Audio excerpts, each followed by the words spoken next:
ओम श्री गणेशाय नमः। ओम श्री गणेशाय नमः। ओम श्री गणेशाय नमः। श्री गणेश जी से प्रार्थना है कि वो हमारे इस पाठ को जो हम श्रीमद् भागवत का महात्म्य पढ़ रहे हैं उसको निर्विघ्न संपन्न करें। जय श्री गणेश।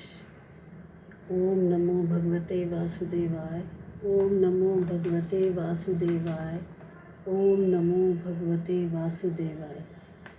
चौथा अध्याय गोकर्णोपाख्यान प्रारंभ। सूजी कहते हैं, मुनिवर, उस समय अपने भक्तों के चित्त में अलौकिक भक्ति का प्रादुर्भाव हुआ देख भक्तवत्सल श्री भगवान अपना धाम छोड़कर वहाँ पधारे। उनके गले में वनमाला शोभा पा रही थी। श्री अंग सजल जलधर के समान श्याम वर्ण था। उन पर मनोहर पीताम्बर सुशोभित था। कटी प्रदेश कघनी की लड़ियों से सुसज्जित था। सिर पर मुकुट की लटक और कानों में कुंडलों की झलक देखते ही बनती थी। वे त्रिभंग ललित भाव से खड़े हुए चित्त को चुरा लेते थे। वक्ष स्थल पर कौस्तुभ मणि दमक रही थी। सारा श्रीअंग हरि चंदन से चर्चित था। उस रूप की शोभा क्या कहें। उसने तो मानो करोड़ों कामदेवों की रूप माधुरी छीन ली थी।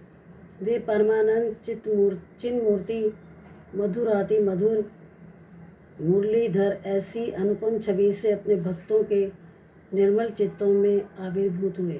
भगवान के नित्य लोक निवासी लीला परिकर उद्धव आदि वहाँ गुप्त रूप से उस कथा को सुनने के लिए आए हुए थे। प्रभु के प्रकट होते ही चारों ओर जय हो की ध्वनि होने लगी। उस समय भक्ति रस का अद्भुत प्रभाव चला। बार बार अबीर गुलाल और पुष्पों की वर्षा तथा शंख ध्वनि होने लगी। उस सभा में जो लोग बैठे थे उन्हें अपने देह गेहे और आत्मा की भी कोई सुधि न रही। उनकी ऐसी तन्मयता देखकर नारद जी कहने लगे, मुनीश्वर गण, आज सप्ताह श्रवण की मैंने यह बड़ी अलौकिक महिमा देखी। यहाँ तो जो बड़े मूर्ख दुष्ट और पशु पक्षी भी हैं वे सभी अत्यंत निष्पाप हो गए हैं। अतः इसमें संदेह नहीं है कि कलिकाल में चित्त की शुद्धि के लिए इस भागवत कथा के समान मर्त्यलोक में पाप पुंज का नाश करने वाला कोई दूसरा पवित्र साधन नहीं है। मुनिवर, आप लोग बड़े कृपालु हैं। आपने संसार के कल्याण का विचार करके यह बिल्कुल निराला ही मार्ग निकाला है। आप कृपया यह तो बताइए कि इस कथा रूप सप्ताह यज्ञ के द्वारा संसार में कौन कौन लोग पवित्र हो जाते हैं। सनकादि ने कहा, जो लोग सदा तरह तरह के पाप किया करते हैं पवित्र हो जाते हैं, निरंतर दुराचार में ही तत्पर रहते हैं और उल्टे मार्गों से चलते हैं, तथा जो क्रोधाग्नि से जलते रहने वाले कुटिल और काम परायण हैं, वे सभी इस कलयुग में सप्ताह यज्ञ से पवित्र हो जाते हैं। जो सत्य से च्युत, माता पिता की निंदा करने वाले, तृष्णा के मारे व्याकुल, आश्रम धर्म से रहित, दंभी, दूसरों की उन्नति देखकर कुढ़ने वाले और दूसरों को दुख देने वाले हैं, वे भी कलयुग में सप्ताह यज्ञ से पवित्र हो जाते हैं। जो मदिरा पान, ब्रह्महत्या, सुवर्ण की चोरी, गुरु स्त्री गमन और विश्वासघात या 5 महापाप करने वाले, छल छद्म परायण, क्रूर, पिशाचों के समान निर्दयी, ब्राह्मणों के धन से पुष्ट होने वाले और व्यभिचारी हैं, वे भी कलयुग में सप्ताह यज्ञ से पवित्र हो जाते हैं। जो दुष्ट आग्रह पूर्वक सर्वदा मन, वाणी या शरीर से पाप करते रहते हैं, दूसरे के धन से ही पुष्ट होते हैं तथा मलिन मन और दुष्ट हृदय वाले हैं, वे भी कलयुग में सप्ताह यज्ञ से पवित्र हो जाते हैं। नारद जी, अब हम तुम्हें इस विषय में एक प्राचीन इतिहास सुनाते हैं। उसके सुनने से सब पाप नष्ट हो जाते हैं। पूर्व काल में तुंगभद्रा नदी के तट पर एक अनुपम नगर बसा हुआ था। वहाँ सभी वर्णों के लोग अपने अपने धर्मों का आचरण करते हुए सत्य और सत्कर्मों में तत्पर रहते थे। उस नगर में समस्त देहों का क्षमा करें। उस नगर में समस्त वेदों का विशेषज्ञ और श्रौत स्मार्त कर्मों में निपुण एक आत्मवेद नामक ब्राह्मण रहता था। वह साक्षात दूसरे सूर्य के समान तेजस्वी था। वह धनी होने पर भी भिक्षाजीवी था। उसकी प्यारी पत्नी धुंधुली, कुलीन एवं सुंदरी होने पर भी सदा अपनी बात पर अड़ जाने वाली थी। उसे लोगों की बात करने में सुख मिलता था। स्वभाव था क्रूर, प्राय को कुछ ना कुछ बकवाद करती रहती थी। गृह कार्य में निपुण थी, कृपण थी और थी झगड़ालू भी। इस कारण ब्राह्मण दंपत्ति प्रेम से अपने घर में रहते और विहार करते थे। उनके पास अर्थ और भोग विलास की सामग्री बहुत थी। घर द्वार भी सुंदर थे, परंतु उससे उन्हें सुख नहीं था। जब अवस्था बहुत ढल गई, तब उन्होंने संतान के लिए तरह तरह के पुण्य कर्म आरंभ किए और वे दीन दुखियों को गौ, पृथ्वी, सुवर्ण और वस्त्र आदि दान करने लगे। इस प्रकार धर्म मार्ग में उन्होंने अपना आधा धन समाप्त कर दिया, तो भी उन्हें पुत्र या पुत्री किसी का भी सुख देखने को ना मिला। इसलिए अब वह ब्राह्मण बहुत ही चिंतातुर रहने लगा। एक दिन वह ब्राह्मण देवता बहुत दुखी होकर घर से निकलकर वन को चल दिया। दोपहर के समय उसे प्यास लगी, इसलिए वह एक तालाब पर आया।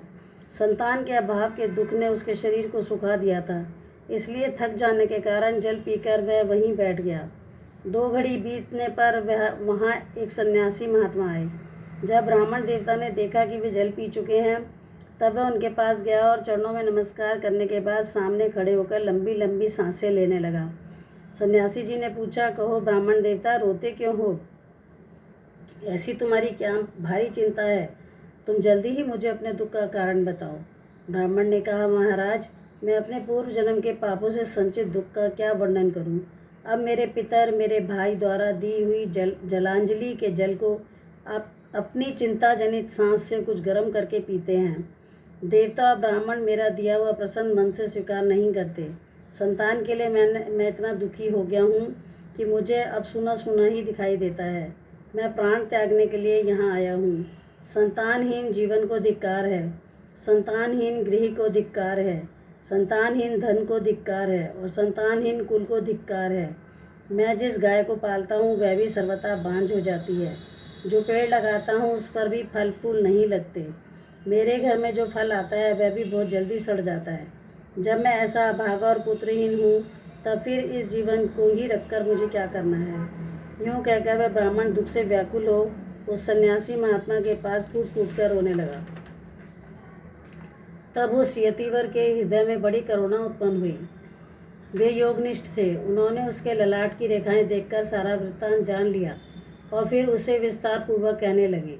सन्यासी ने कहा, ब्राह्मण देवता, इस प्रजा प्राप्ति का मोह त्याग दो। कर्म की गति प्रबल है। विवेक का आश्रय लेकर संसार की वासना छोड़ दो। विप्रवर सुनो, मैंने इस समय तुम्हारा प्रारब्ध देखकर निश्चय किया है कि 7 जन्म तक तुम्हारे कोई संतान किसी प्रकार नहीं हो सकती। पूर्व काल में राजा सगर एवं अंग को संतान के कारण दुख भोगना पड़ा था। ब्राह्मण, अब तुम कुटुंब की आशा छोड़ दो। संन्यास में ही सब प्रकार का सुख है। ब्राह्मण ने कहा, महात्मा जी, विवेक से मेरा क्या होगा? मुझे तो बलपूर्वक पुत्र दीजिए, नहीं तो मैं आपके सामने ही शोक मूर्छित होकर अपने प्राण त्यागता हूँ। जिसमें पुत्र स्त्री आदि का सुख नहीं है, ऐसा संन्यास तो सर्वथा नीरस ही है। लोक में सरस तो पुत्र पौत्रादि से भरा पूरा गृहस्थ आश्रम ही है। ब्राह्मण का ऐसा आग्रह देखकर तब तपोधन ने कहा, विधाता के लेख को मिटाने का हठ करने से राजा चित्रकेतु को बड़ा कष्ट उठाना पड़ा था। इसलिए दैव जिसके उद्योग को कुचल देता है, उस पुरुष के समान तुम्हें भी पुत्र से सुख नहीं मिल सकेगा। तुमने जो बड़ा हठ पकड़ रखा है और अर्थों के रूप तुम मेरे सामने उपस्थित हो, अर्थी के रूप तुम मेरे सामने उपस्थित हो, ऐसी दशा में तुमसे क्या कहूँ? जब महात्मा जी ने देखा कि यह किसी प्रकार अपना आग्रह नहीं छोड़ता, तब उन्होंने उसे एक फल देकर कहा, इसे तुम अपनी पत्नी को खिला देना, इससे उसके एक पुत्र होगा। तुम्हारी स्त्री को 1 साल तक सत्य, शौच, दया, दान और एक समय का ही अन्न खाने का नियम रखना चाहिए। यदि वह ऐसा करेगी तो बालक बहुत शुद्ध स्वभाव वाला होगा। यूँ कहकर वह योगीराज चले गए। ब्राह्मण अपने घर लौट आया। वहाँ आकर उसने वह फल अपनी स्त्री के हाथ में दे दिया और स्वयं कहीं चला गया। उसकी स्त्री तो कुटिल स्वभाव की थी ही। वह रो रो कर अपनी एक सखी से कहने लगी, सखी, मुझे तो बड़ी चिंता हो गई। मैं तो ये फल नहीं खाऊंगी। फल खाने से गर्भ रहेगा और गर्भ से पेट बढ़ जाएगा और फिर कुछ खाया पिया जाएगा नहीं। इससे मेरी शक्ति क्षीण हो जाएगी। तब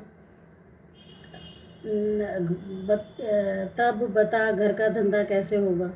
और दैववश यदि कहीं गांव में डाकुओं का आक्रमण हो गया तो गर्भिणी स्त्री कैसे भागेगी? यदि सुखदेव जी की तरह यह गर्भ भी पेट में ही रह गया तो इसे बाहर कैसे निकाला जाएगा? और कहीं प्रसव काल के समय वह टेढ़ा हो गया तो फिर प्राणों से हाथ ही धोना पड़ेगा। यूँ भी प्रसव के समय बड़ी गंभीर पीड़ा होती है। मैं सुकुमारी भला यह सब कैसे सह सकूँगी। मैं जब दुर्बल पड़ जाऊँगी तब नंद रानी आकर घर का सब माल समेट लेंगी और मुझसे तो सत्य शौचादि नियमों का पालन होना भी कठिन ही जान पड़ता है। जो स्त्री जच्चा बनती है, बच्चा जनती है, उसके बच्चे के लालन पालन में भी बड़ा कष्ट होता है। मेरे विचार से तो वंध्या या विधवा स्त्रियां ही सुखी हैं। मन में ऐसे तरह तरह के कुतर्क उठने से उसने वह फल नहीं खाया, और जब उसके पति ने पूछा फल खा लिया, तब उसने कह दिया हाँ खा लिया। एक दिन उसकी बहन अपने आप ही उसके घर आई। तब उसने अपनी बहन को सारा वृत्तांत सुनाकर कहा कि मेरे मन में बड़ी चिंता है, मैं इस दुख के कारण दिनों दिन दुबली हो रही हूँ। बहन मैं क्या करूँ। बहन ने कहा मेरे पेट में बच्चा है, प्रसव होने पर वह बालक मैं तुझे दे दूँगी। तब तक तू गर्भवती के समान घर में गुप्त रूप से सुख से रह। तू मेरे पति को धन दे देगी तो वे तुझे अपना बालक दे देंगे। हम ऐसी युक्ति करेंगी कि जिसमें सब लोग यही कहेंगे कि इसका बालक 6 महीने का होकर मर गया, और मैं नित्य प्रति तेरे घर आकर उस बालक का लालन पालन करती रहूँगी। तो इस समय इसकी जांच करने के लिए यह फल गौ को खिला दे। ब्राह्मणी ने स्त्री स्वभाववश जो जो उसकी बहन ने कहा था वैसे ही सब किया। इसके पश्चात समय अनुसार जब उस स्त्री के पुत्र हुआ, तब उसके पिता ने चुपचाप लाकर उसे धुंधुली को दे दिया, और उसने आत्मदेव को सूचना दे दी कि मेरे सुखपूर्वक बालक हो गया है। इस प्रकार आत्मदेव के पुत्र हुआ सुनकर सब लोगों को बड़ा आनंद हुआ। ब्राह्मण ने उसका जातकर्म संस्कार करके ब्राह्मणों को दान दिया, और उसके द्वार पर गाना बजाना तथा अनेक प्रकार के मांगलिक कृत्य होने लगे। धुंधुली ने अपने पति से कहा मेरे स्तनों में तो दूध ही नहीं है, फिर गौ आदि किसी अन्य जीव के दूध से मैं इस बालक को का किस प्रकार पालन करूँगी। मेरी बहन के भी अभी बालक हुआ था, वह मर गया है, उसे बुलाकर अपने यहाँ रख लें तो यह आपके इस बच्चे का पालन पोषण कर लेगी। तब पुत्र की रक्षा के लिए आत्मवेद ने वैसा ही किया, तथा माता धुंधुली ने उस बालक का नाम धुंधुकारी रखा। इसके बाद 3 महीने बीत जाने पर उस गौ के भी एक मनुष्यकार बच्चा हुआ। वह सर्वांग सुंदर, दिव्य, निर्मल और सुवर्ण किसी कांति वाला था।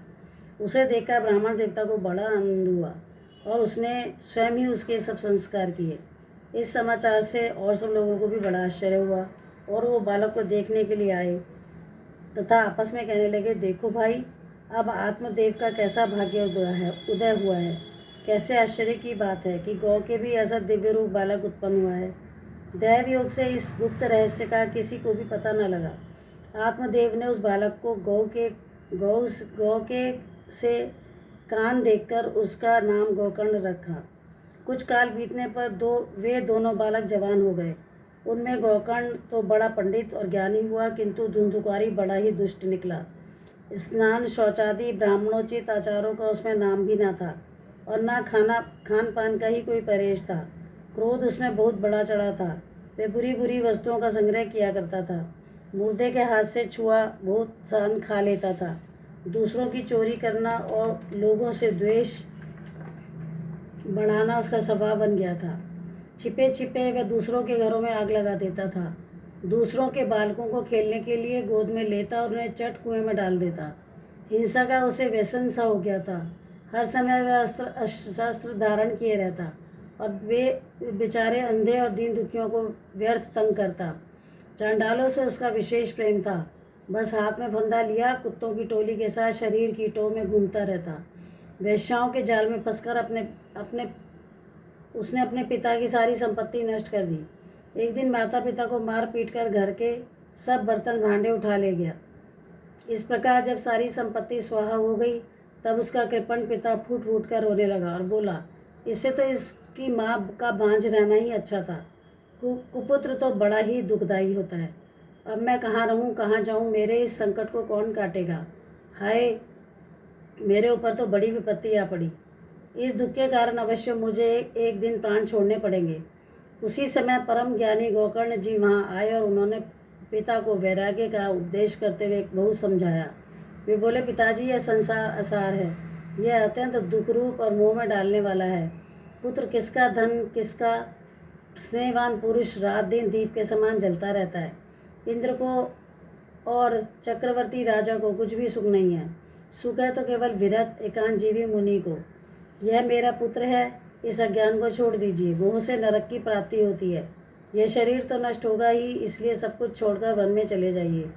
गोगंड के वचन सुनकर आत्मवेद वन में जाने के लिए तैयार हो गया और उनसे कहने लगा, बेटा, वन में रहकर मुझे क्या करना चाहिए, यह मुझसे विस्तार पूर्वक हो। मैं बड़ा मूर्ख हूँ, अब तक कर्मवश स्नेह पाश में बंधा हुआ अपंग की भांति इस घर में अंधेरे कुएं में ही पड़ा रहा हूँ। तुम बड़े दयालु हो, इससे मेरा उद्धार करो। गोकर्ण ने कहा, पिताजी, ये शरीर हड्डी मांस और रुधिर का पिंड है, इसे आप मैं मानना छोड़ दें और स्त्री पुत्र आदि को अपना कभी न माने। इस संसार को दिन रात क्षण भंगुर देखें, इसकी किसी भी वस्तु को स्थायी समझकर उसमें राग ना करें। बस एकमात्र वैराग्य रस के रसिक होकर भगवान की भक्ति में लगे रहें। भगवत भजन ही सबसे बड़ा धर्म है, निरंतर उसी का आश्रय लिए रहें। अन्य सब प्रकार के लौकिक धर्मों से मुख मोड़ लें। सदा साधुजनों की सेवा करें, भोगों की लालसा को पास न भटकने दें तथा जल्दी से जल्दी दूसरों के गुण दोषों का विचार करना छोड़कर एकमात्र भगवत सेवा और भगवान की कथाओं के रस का पान करें। इस प्रकार पुत्र की वाणी से प्रभावित होकर आत्मवेद ने घर छोड़ दिया और वन की यात्रा की। यद्यपि उसकी आयु इस समय 60 वर्ष की हो चुकी थी, फिर भी बुद्धि में पूरी दृढ़ता थी। वह रात दिन भगवान की सेवा पूजा करने से और नियम पूर्वक भागवत के दशम स्कंद का पाठ करने से उसके भगवान श्री कृष्ण चंद्र को प्राप्त कर लिया। ओम नमो भगवते वासुदेवाय। ओम नमो भगवते वासुदेवाय। ओम नमो भगवते वासुदेवाय। ओम नमो भगवते वासुदेवाय। श्री विष्णु भगवान की जय, श्री कृष्ण भगवान की जय, श्री वृंदावन बिहारी लाल की जय, श्री बांके बिहारी लाल की जय, खाटू श्याम बाबा की जय।